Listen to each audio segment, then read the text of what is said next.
আসসালামু আলাইকুম। আশা করি সকলেই ভালো আছেন। ওয়ান পিসের নতুন একটি ভিডিও নিয়ে চলে আসলাম। আশা করি সকলেই ভিডিওটি শুরু থেকে নিয়ে শেষ পর্যন্ত খুব মনোযোগ সহকারে দেখার জন্য চেষ্টা করবেন। আর অবশ্যই আপনারা যদি এই চ্যানেলটিকে সাবস্ক্রাইব করে না থাকেন, অবশ্যই চ্যানেলটিকে সাবস্ক্রাইব করে পাশে থাকবেন প্রতিনিয়ত ওয়ান পিসের আপডেটগুলো পাওয়ার জন্য। আমাদের ইকোসিস্টেম কবে চালু হবে তার একটা সাধারণ ধারণা আমরা এসআরের কাছ থেকে পেয়েছি। এসআর বলেছে আমাদের ইকোসিস্টেম এই মাসের মধ্যেই চালু হতে পারে। এটা এসমোফার স্যার বলেছে।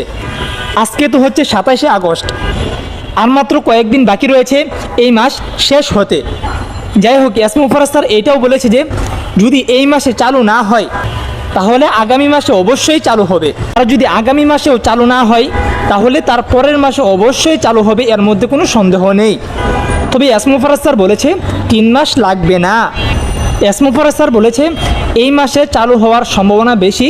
যদি এই মাসে চালু না হয় তাহলে অবশ্যই তারা পরের মাসে চালু হবে শুরুর দিকে।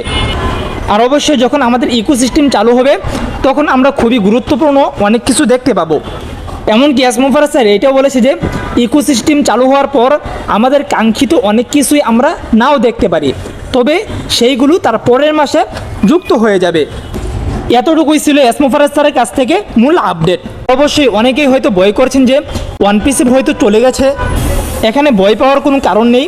আমরা দেখতে পাচ্ছি এসমোফার স্যার প্রতিনিয়ত বিভিন্ন ধরনের মিটিংয়ে আসছে, এমনকি ওয়ান পিসি সম্পর্কে বিভিন্ন ধরনের আপডেট দিয়ে যাচ্ছে।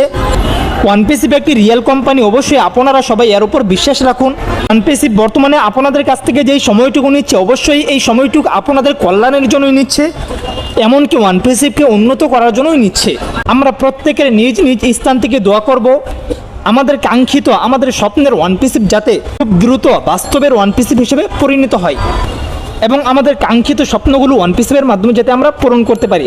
এই ছিল আজকের ভিডিও। অবশ্যই ভালো লাগলে শেয়ার করে দিবেন, আর চ্যানেলটিকে সাবস্ক্রাইব করে না থাকলে অবশ্যই চ্যানেলটিকে সাবস্ক্রাইব করে পাশে রাখবেন। আসসালামু আলাইকুম রহমতুল্লাহ।